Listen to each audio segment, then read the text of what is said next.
주영진의 뉴스브리핑, 지금부터는 정치 오픈어 순서로 넘어가도록 하겠습니다.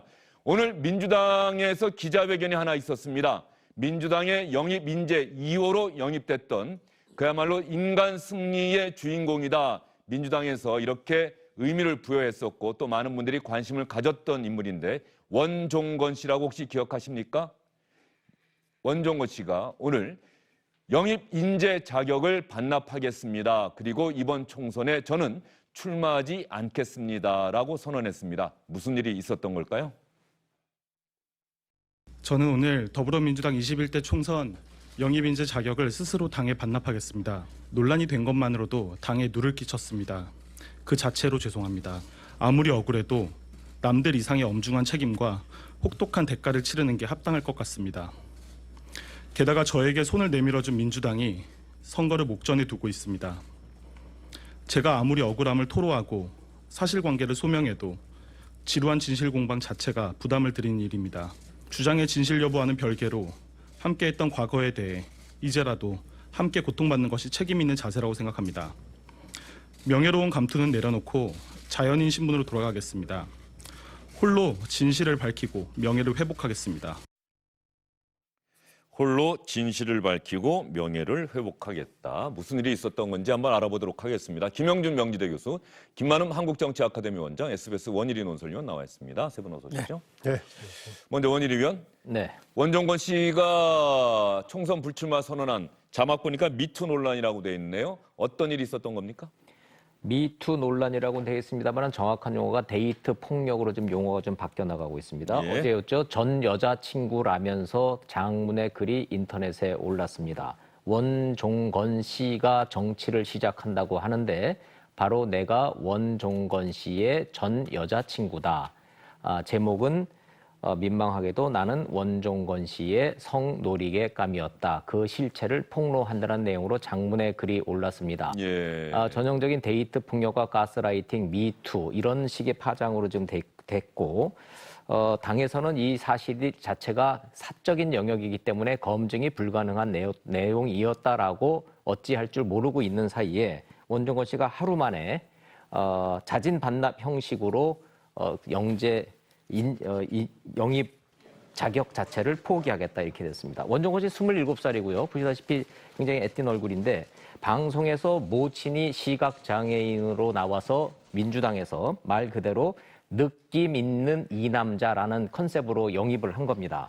느낌이 있는 20대 남성으로서 사회공헌에 관심이 많고 본인은 페미니즘 정책을 내세워서 정치를 한번 해보겠다라고 야심찬 출마 선언을 했었는데 다른 문제도 아니고 본인의 여자친구에게 데이트 폭력을 가한 의혹이 제기가 됐기 때문에 페미니즘 정책을 나온 20대 남성과는 맞지 않는다. 이런 당 안팎의 비난을 견디지 못하고 오늘 자진 반납 형식으로 불출마 선언을 했습니다. 가스라이팅이라는 말이 나오는데 많은 분들이 이 단어를 아실지 모르겠습니다. 가스 등이라고 하는 연극에서 유래했다고 하는데요. 타인의 심리나 상황을 교묘하게 조작해서 그 사람이 스스로 의심하게 만들어서 타인에 대한 지배력을 강화하는 행위라고 합니다. 여자친구에게 바로 이런 심리적 또 상황을 교묘하게 조작해서 그 여자친구에 대한 지배력을 강화했다. 이런 가스라이팅을 원종건 씨가 했다. 뭐 이런 주장이 여자친구로부터 나왔던 것이고요. 결과적으로 스스로 영입인재 자격 반납하고 총선 불출마, 또 영입된 사람 가운데 유일하게 지역구에 출마하겠다고 공식적으로 선언했던 유일한 인물이란 말이죠. 민주당 입장에서는 상당한 충격이고 타격일 것 같은데. 네, 당연히 뭐 충격이고 타격일 겁니다. 다만 그 충격이 어느 정도 수준일까가 이제 문제가 되겠습니다. 그런데 사실 그동안에 나왔던 인재 영입 관련해서는 여러 가지 얘기가 있습니다. 우리나라에서 국회의원 정도면은 대표적인 정치인 아니겠습니까? 그랬을 때 정치적으로 내가 어느 당에 들어갔을 때 앞으로 무슨 일을 할 것인가, 과연 그 할 만한 역량이 어느 정도 있는가에 대한 논의는 전혀 없이 어느 분야에서 한번 주목받았던 사람을 대개 인재라고 영입해갖고 발표를 했습니다. 그렇게 이렇게 비교할 수 있을지 모르겠습니다.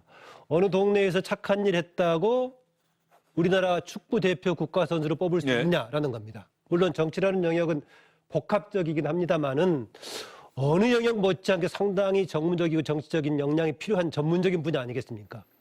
그 점에서 보자면은 영입했던 사람들이 자기하고 같이 활동했던 판사들의 경우에는 무슨 사법개혁하겠다. 지금 원종훈 씨 같은 경우는 여성 문제, 인권 문제 다루겠다라고 했었는데 저는 그 이전에 기본적으로 이 정당 정치 구도에서 나는 어떤 역할을 할 것인가에 대한 먼저 그 질문과 거기에 대한 답변을 주는 게 필요하다고 봅니다. 아시겠지만은 초선 의원 국회에 들어갔을 때 네. 특히 여당에 들어갔을 때 과연 무슨 일을 할 수 있을 것인가라는 질문입니다. 뒤에 나오겠지만은 판사 출신들 지금 가서 사법개혁 하겠다라고 들어가는데 이전에 지금 민주당의 당 대표 추미애 지금 이제 장관을 하고 있는데 추미애 의원이 판사 출신 아니겠습니까? 당 대표가 판사 출신으로서의 오히려 한다면은 사법개혁을 더 적극적으로 할 수 있을 것인데 이제 내가 갓 판사를 그만두고 당의 인재 영입으로 들어갔을 때 사법개혁 관련해 가지고 정치인으로서 어떤 역할을 할 수 있을 것인가 이런 역할들에 오히려 주목해서 좀 진단하고 기사들도 뭔가 문제의식을 가지고 봐주는 게 필요하지 않을까 그런 생각을 하게 됩니다. 제가 지난해 말에 민주당이 원종건 씨를 영입한다고 발표했을 때 내놓았던 보도자료를 보고 있는데요. 사회적 약자의 아픔을 봉사로 이겨낸 희망 매니저, 27살 희망 청년 원종건 더불어민주당 영입 이렇게 정말로 의미 부여 많이 했고 또 원종건 씨의 경우는 어린 시절에 그 어려웠던 가정 환경이 텔레비전 방송 MBC 느낌표를 통해서 전국에 방송이 됐고 영상도 자료가 충분하고 그래서 더 많은 사람들이 관심을 가졌던 부분인데 여기서 또 어떤 분들은 이런 생각을 할 것 같아요. 민주당이 여당이고 여당이 이런 인재를 영입을 하는데 저런 부분을 검증할 수가 없었나? 이런 생각도 할 것 같아요. 상당히 그 사적 영역이라는 거는 맞는 것 같아요. 그러다 보니까 검증에서 소홀했었던 거는 뭐 확실한 것 같고요. 조금 전에 우리 김 원장님 말씀하신 부분에 이제 100% 동의를 합니다. 그러니까 우리가 충원 과정 속에서 갖고 있는 감성과 스토리 중심으로 가는 것보다는 실질적으로 의정 활동을 할 수 있을 전문적인성을 가져야 된다는 것에 대해서 동의를 하는 부분들도 있는데요. 여하튼 지난해 12월 29일 날 인재 영입 2호로 발탁이 됐을 당시만 해도 이해찬 민주당 대표가 1호 최혜영 교수는 희망이라면은 2호 원종건 씨는 미래라고 대답을 우리가 미래를 보고 영입을 했다고 했는데 그런 면에서 봤을 때 상당히 참담함을 금할 수가 없는 부분들도 있는 거는 맞습니다. 그러나 이제 더불어서 이제 앞으로 우리가 의회 관련 세계 속에서 계속해서 오늘도 민주당 영입 인사도 있었고 아마 이제 자유한국당도 이제 영입 인사가 있었을 것 같은 앞으로 있을 것 같은데요. 국회의 기능과 더불어서 정치에서의 본질에 대한 이해도 그리고 정치에 대한 나름대로의 학습이 어느 정도는 있는 전문성 있는 분들도 영입을 좀 해야 될 필요가 있지 않는가. 특히 각 정당이 지향하는 가치와 부합하는 부분들 이런 분들이 이제 영입이 돼야 되지 않겠나라는 생각을 좀 하게 되고요. 핀란드에서 34세의 여성 총리가 발탁이 됐잖아요. 이분들은 10대에서부터 정치 훈련을 받으신 분들입니다. 그렇게 해서 30세 초반이라도 총리를 맡을 수 있지만 우리가 그런 거 없이 그냥 단순한 감성이라든지 스토리 중심으로 가져간다고 한다면 지난 2016년도에요. 초선 의원의 비율이 무려 44%였고요. 2004년도에는 초선 의원 비율이 60% 육박했습니다. 당시 집권당이. 그러나 실제로 보면은 정치는 변하지 않았다. 그러니까 다시 얘기해서 인물 영입을 해야 되죠. 민주당이 좋은 후보, 좋은 정치라는 이런 그 나름대로의 메시지를 전달하고 있지만 정말 이번 기회로 검증을 통해서 더 이상 실망시킬 수 없는 그러한 검증의 중요성이 다시 한번 부각되는 그런 계기가 되기를 바랍니다. 원종건 씨에 대해서 민주당에서 어떤 조사 이런 거를 한답니까? 결론적으로 말씀드리면 할 수가 없다라는 겁니다. 김성환 더불어민주당 의원이 오늘 뭐 얘기를 했고 여러 가지 의원들한테 기자들이 많이 접촉을 하고 있는데 결론적으로는 이건 사적인 영역이고 본인이 불출마 선언했고 반납했기 때문에 이제는 둘의 문제다. 당이 개입할 문제가 아니다. 다만 인재 영입 과정에서 이 정당은 국가기관이 아니기 때문에 검증을 일일이 할 수 없는 한계가 있었고 두 번째로 이거는 사적인 영역이기 때문에 더욱더 힘들었었다. 따라서 공식 사과를 하거나 이런 문제는 아니다라고 이제 선을 긋고 있는 모습을 보이고는 있습니다. 뭐 다른 정당에서는 이제 감성팔이 인재 영입에 이제 한계가 터졌다라고 이제 아주 험한 반응들이 나오고 있습니다만은 민주당 입장에서는 말 그대로 인재 영입을 하면서 이런 사적인 영역까지 어떻게 다 검증을 해서 일일이 다 영입을 하느냐 이런 이제 목소리 나오고 있는데 문제는 당 안팎에서 나오고 있는 얘기가 오늘 원종건 씨가 입일 반납을 하는 입장문을 발표를 할 때 당에 죄송해서 나는 억울하지만 마지막으로 피해자에 대한 사과가 한마디가 없었습니다. 이 부분에 대해서 당 안에서도 입장문을 발표할 때 당에서는 이 원종건 씨 본인이 말 그대로 페미니즘 정책으로 정치를 한번 해보겠다고 해왔던 최연소 20대 남성이었다면 다른 문제도 아니고 그 문제 때문에 반납을 하는 입장에서 피해자인 여성에게 사과를 한마디 정도를 묻는 데 정도는 개입하는 것으로 간접적으로라도 당이 했어야 되는 거 아닌가 이런 목소리 나오고 있습니다만은 당 입장은 굉장히 곤혹스러운 모습을 감추지는 못하고 있습니다. 일단은 원희룡 위원이 설명한 부분은 그 영입하던 당시의 검증 과정에서는 이런 부분까지 세세하게 거를 수가 없었다는 게 민주당의 이야기인 것 같고요. 다만 이번 사안에 대해서는 홍익표 수석 대변인이 얘기하기를 어쨌든 간에 사실관계 파악을 해보겠다. 그리고 그 내용을 확인해서 결과에 따라서 엄정하게 원칙적으로 대응을 하겠다. 탈당이나 제명 등의 처분은 내릴 수 있다. 이런 이야기인데 일단 검증 과정에서는 이것을 찾아내지 못했다. 왜냐? 사적 영역이기 때문에 라고 하는 이 이야기에 대해서 안 그래도 두 분과 좀 이야기를 해보려고 했습니다. 저는 그런 부분들도 있을 수 있겠지만 최소한도 우리가 공직자를 선별할 때 230가지의 자체 평가에 대한 질문을 합니다. 어디서요? 우리나라에서 우리나라에서 합니다. 정부에서 합니다. 정부에서 한다고 정부에서? 한다면 최소한도 인재 영입을 한다고 한다면 그 정도는 자가 평가 시스템을 발족시켜야 된다는 거죠. 이런 일이 있느냐에 대한 부분들을 다 하고 그러고 나서 평가를 해야 되는데 그런 부분이 전혀 없었다는 거예요. 이러다 보니까 이런 문제가 터질 수 있어요. 앞으로도 저는 자유한국당이든 다른 정당도 여기에요.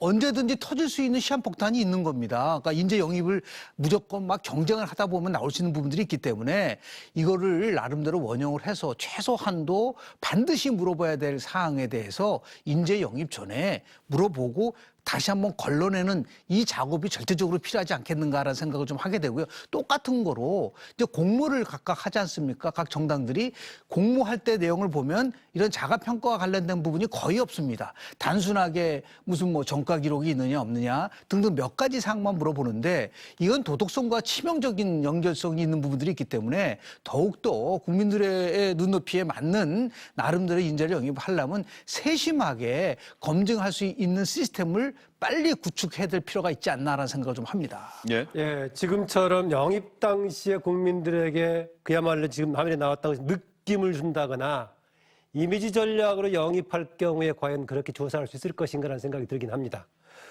근원적으로 어떤 정치적인 역할을 앞으로 기대한다거나 장기적으로 정치적인 제목으로 키울 가능성이 있다거나 이런 거를 전제했을 때 지금 아까 일반 장차관을 임명할 조사했던 230여 개 준하는 형태를 조사할 수 있겠지만은 현재처럼 어떤 스토리를 가지고 있는 사람을 선거 국면에서 부각시켜서 효과를 기대한 그런 인재 영입의 형태라면은 정말 그런 검증이 가능할까 좀 어렵다는 생각이 들고요.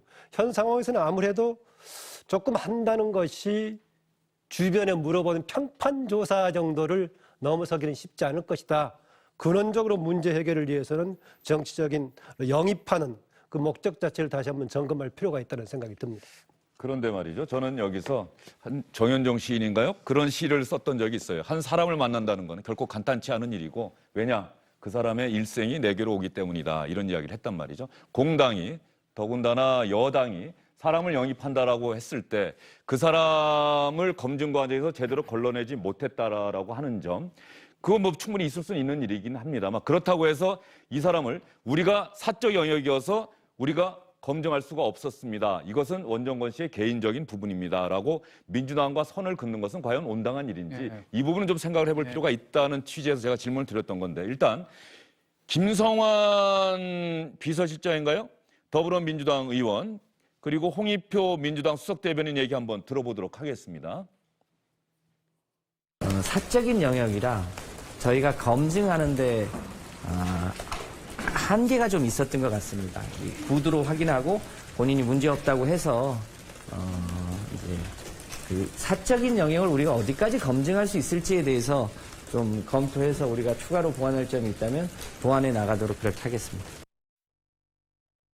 당 차원에서 사실관계나 여러 그 관련된 내용에 대한 확인을 통해서 결과에 따라서 원칙적으로 엄정하게 대응할 생각입니다. 인재 영입 과정에서도 보다 철저한 관련된 내용에 대해서도 검증을 할 생각입니다. 어떤 의미에서는 개인 신상과 관련된 문제이기 때문에 저희들도 사실관계 확인에 매우 제한적이다 이런 말씀을 드리겠습니다. 인재영입 과정에서는 이러한 이야기를 전혀 모르셨던 확인이 안 됐던 것 같아요.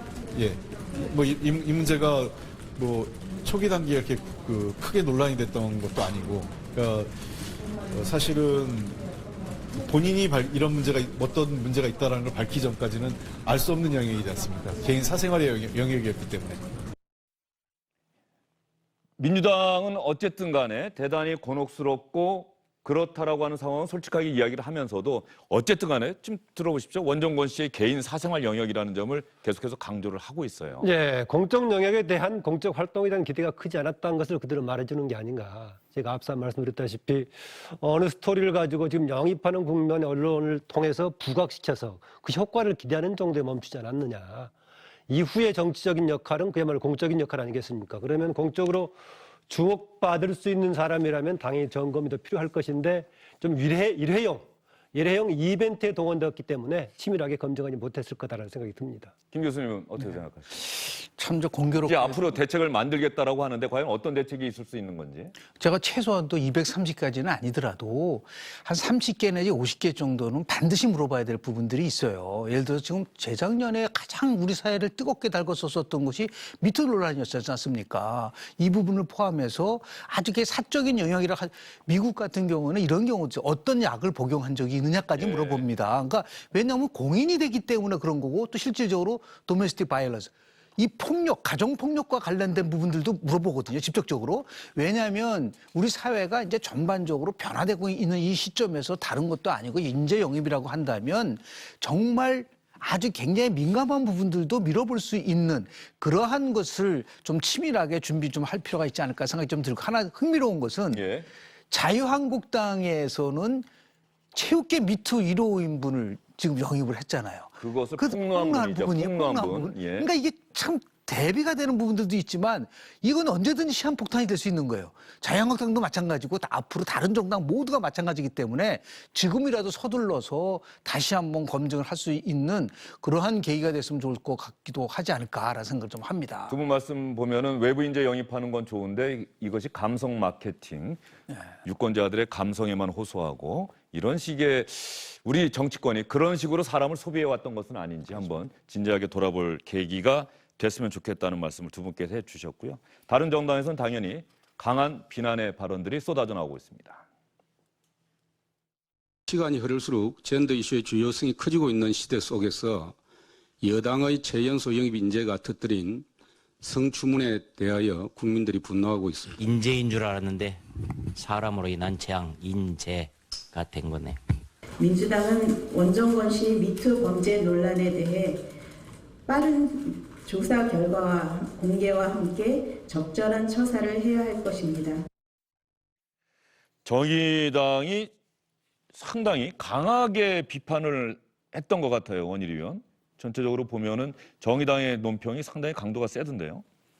급급했다라는 표현을 좀 쓰는 거 보면은 인재 영입 과정에 있어서의 이 민주당의 스토리텔링 위주의 이 인재 영입 과정에 대해서 비판을 정의당이 했습니다. 새로운 보수당은 좀 더 직접적으로 감성팔이라는 단어를 써서 인재 영입 쇼가 결국 화를 불렀다라는 직접적 비판의 논평이 나왔습니다. 예, 진중권 씨가 감성 마케팅이 이런 화를 불러왔다라고 또 자신의 페이스북에 썼는데 진중권 씨는 어쨌든 개인 의견 또 확인되지 않은 사항을 자신의 생각을 갖고 얘기하는 것이기 때문에 여러분께 비중 있게 전해드리지는 않겠습니다만 어쨌든 간에 민주당의 영입인재 2호로 민주당이 상당히 의미를 부여했던 원정권 씨가 결국은 전 여자친구와의 문제, 데이트 폭력 논란 때문에 스스로 그만뒀습니다. 총선에도 출마하지 않겠다고 선언했고 사실관계는 다르다라고 이야기를 했는데 어떤 사실관계가 다른지에 대해서는 또 분명하게 밝히지 않았습니다. 본인이 전 여자친구와 직접적으로 해결하겠다 이렇게 이야기를 했는데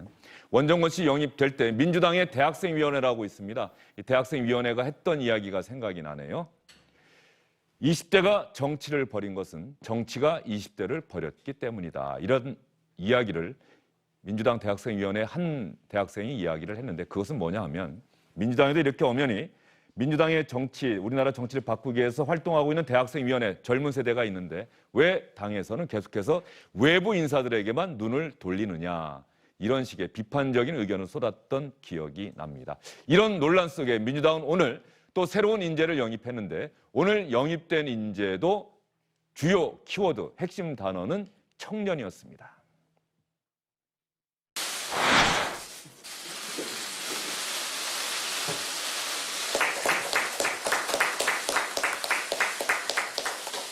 저는 국회도 새롭게 창업해야 할 시점이라고 생각합니다. 우리 정치도 창업 정신과 도전 정신으로 국민을 향해 나아가야 합니다. 저는 오늘 국회에서의 창업에 도전합니다. 지금도 쓰러져 있는 수많은 청년들이 있습니다. 아프다고 비명을 지르고 있지만 기성 정치는 그들이 정치에 무관심하다고 나무라기만 합니다. 아픈 사람에게는 왜 아프냐고 묻기보다 치료가 먼저입니다. 건강해야 다시 설 수 있고 무관심이 관심으로 바뀌지 않겠습니까? 우리가 조동인 대표를 영입한 것은 실패의 좌절에 굴하지 않고 다시 도전하는 사람, 최선을 다한 평범한 사람들에게 힘이 되는 정당이 되겠다는 의지입니다. 예, 조동인 씨 일단 저 영상으로만 봐서는 어떠한 인생을 살아왔는지 왜 민주당이 영입했는지를 잘 이해하기가 쉽진 않네요. 원일이면. 8년 동안 5번을 창업을 했다는 건지 5년 동안 8번을 창업을 했다는 건지는 저는 기억이 정확치 않습니다만은 어찌됐든 이 창업, 스타트업 업계에서는 짧은 기간 동안에 많은 창업을 했다. 실패도 많이 해봤고 성공도 많이 해봤고 창업 전문가다라는 거고 나이는 30세지만 사실상 여기도 이 남자예요. 개념적으로 민주당이 보기에는 20대 남성입니다. 민주당의 취약계층이라고 할 수 있는 20대 남성에서 뽑은 것이고 더욱더 핵심 포인트는 지역이 대구예요. 예. 대구 출신의 갓 30이 된 20대 이 남자. 뭐 나름대로 또 느낌 있죠. 그러나 이 벤처 업계에서 어떤 평판을 받고 있는지 어떤 성공 스토리가 돼 있는지 또 앞선 경우처럼 또 다른 스토리텔링에 불과한 건지에 대한 검증은 현재로서는 퀘스천 마크이기 때문에 어찌됐든 이런 상황에서 또 14번째 인재 영입 발표하는 것 자체가 좀 부담스러웠겠습니다만은 뭐 이 인재 영입 이 스케줄상 총선은 다가오고 있고 또 미룰 수가 없어서 이번 내에 계속 발표했다 됩니다. 뭐 보면 8년 동안에 5번의 회사를 창립한 게 맞네요. 예. 저 정도 되면 창업의 DNA를 가지고 있는 도전 정신이 투철한 청년인 거는 맞다라는 그런 평가는 당에서는 나오고 있습니다. 결과적으로 8년간 5번의 회사를 만들었다는 얘기는 그 5번이 모두 다 성공한 것은 아니고 실패를 했지만 실패에도 굴하지 않고 계속해서 도전을 했다. 아마 이런 의미고 그러한 의미를 높이 사서 민주당이 영입을 했던 것 같은데 어떻습니까? 조금 전에 원정권 씨 이야기를 저희가 많이 했는데 이런 논란 속에서도 또 14번째 영입 인사로 30살이라고 하지만 뭐 20대라고 볼 수도 있겠죠. 젊은 사람, 창업 전문가를 민주당이 선택을 했다. 민주당 입장에서는 뭐 정해진 스케줄 때문에 어쩔 수 없었던 측면도 있지만 어쨌든 원정권 씨가 사퇴한 오늘 또 젊은 창업 전문가를 영입했다. 글쎄요, 조금 전에 거기서 말씀하신 것처럼 이제 청년 정치에 대한 나름대로 더불어민주당이 관심을 갖는 것에 대해서는 뭐 결코 나쁜 게 아니죠. 그런데 지금 너무 전문성 영역 쪽보다는 이렇게 그 감성 쪽으로 다시 또 가는 것 같아요. 그러니까 소병철 전 뭐 검사라든지 아니면은 뭐 전 한미연합사 사령관이라든지 이런 분들은 진짜 전문적 영역이 있는 분들이거든요. 그것이 아니라 이제 청년들. 저는 만약에 저런 오빠가 온다면 저는 안 받을 것 같아요. 그러니까 저렇게 많이 했는데 성공을 못했다면 보란 듯이 성공하고 들어왔으면 더 좋지 않았겠는가. 그러니까 도전은 다 할 수 있는 거예요. 저렇게 도전 많이 안 한 사람이 있을까요? 청년들 중에서. 저는 많다고 봅니다. 그런데 정말 한 우물을 파란 것도 있지만 우리가 아웃라이어라는 게 있습니다. 그 책이 굉장히 히트를 쳤는데 2000년도에 한 부분 속에서 정말 불강불급의 도전 정신을 가지고 그것을 한번 성취해 볼 수 있는 최소한도 10,000시간의 법칙이라는 얘기도 있을 정도로 그렇죠. 그런 쪽에 더 많이 자기 분야에서 더욱더 열정을 가지고 그 분야 속에서 정말 보란 듯이 한번 성공을 한 다음에 그리고 와서 나이가 아직까지 젊기 때문에 그런데 30의 나이에 이렇게 바로 이렇게 정치 영역으로 들어와서 그럼 그동안 자기가 쌓았었던 물론 이제 창업에 필요한 여러 가지의 제도적인 법을 만들겠다는 데 대한 것은 뭐 높이 평가할 수 있는 부분들도 있겠으나 한국에서 초선 의원이 들어와서 그렇게 할 수 있으려고 한다면 좀 저는 정치적인 훈련과 학습적인 부분들도 함께 같이 좀 더불어서 했었으면 좋지 않을까라는 생각을 좀 합니다. 여기까지만 질문 드리고 저희는 다음 이야기로 넘어가도록 하죠. 저는 그런 생각이 좀 드네요. 지금 일가라고 하는 표현 쓰셨어요. 10,000시간의 법칙. 10,000시간 정도는 한 분야에서 일을 해야 전문가가 될 수 있다.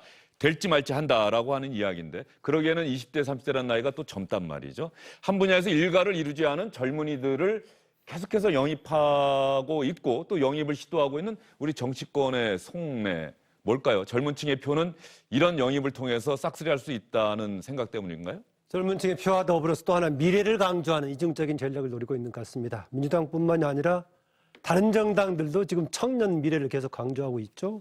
몇십 %를 몇 살에서 몇 살까지 공천한다는 얘기를 하고 있습니다.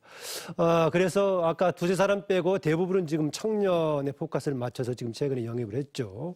거기에다가 약간씩 다른 이제 스토리를 가지고 있는 사람들. 이번의 경우에는 이제 뭐 8번까지 기업을 했고 5번 실패했던 얘기를 같이 했는데 벤처기업 관련해서 보면은 기억나는 사람이 있을 겁니다. 웹젠 이사회 의장을 했던 김병관 지금 현역 의원. 네. 그런데 그런 분이 국회에 들어가서 지금 4차 산업시대가 강조되고 있는 국면에서 어떤 역할을 했을까? 지난번 타다 논란이 있을 때 어떤 입장을 가졌던가? 정책 결정 과정에 어떤 역할을 했었던가? 이런 점에 주목해 본다면은 다시 한번 인재 영입의 목표라든가 방향을 점검해 볼 필요가 있다는 생각이고요. 또 하나 지금 민주당에서 20명쯤을 이미 준비하고 있다고 했죠. 준비하고 있다고 했는데 아까 그 원종건 씨는 본인이 직접 그 지역구에 출마하겠다고 기자회견까지 했었죠. 예. 그런데 지금 현재 위성정당을 만들지 않는 한 민주당에서 비례를 대개 7명에서 17석 정도로 보더라고요. 보고 있죠. 예. 그런데 모두 영입했던 사람은 줄 수가 없기 때문에 자리 한 5명 정도 될 거다라는 것인데 나머지는 지역구에 나가야 되는 거 아니겠습니까? 그 점에서 본다면은 20명 중에서 종합적으로 최종 선거에 뛸 수 있는 사람이 몇 사람이 될까 생각해 본다면 대강 뭐 짐작한데 한 절반쯤 되지 않겠습니까? 그래서 현재는 인재 영입을 하고 전체 분위기에 주목받았지만은 과연 선거에 뛸 수 있을까? 물론 집권 여당이기 때문에 선거에 뛰지 않더라도 다른 공적 영역에서 활용할 인재를 활용할 영역이 있긴 하겠습니다만은 그때까지 생각해 본다면은 현재 영입은 다시 한번 짚어볼 필요가 있다는 생각이 듭니다. 이 이야기 하다 보니까 또 그런 생각도 하실 것 같습니다. 40대, 50대 남성이든 여성이든 상관없이 정말 열심히 살았고 자식들을 잘 키워왔고 이제 제2의 인생을 한번 시작하고 도전을 해볼 만한 나이에 있는 보통 평범한 대한민국의 40대, 50대를 정당에서 영입하면은 또 어떤 반응들을 보일지 그런 데에 대해서는 왜 관심들을 안 보이는지 아마 이렇게들 또 생각하실 수도 있을 것 같아서 이 말씀 한번 드리고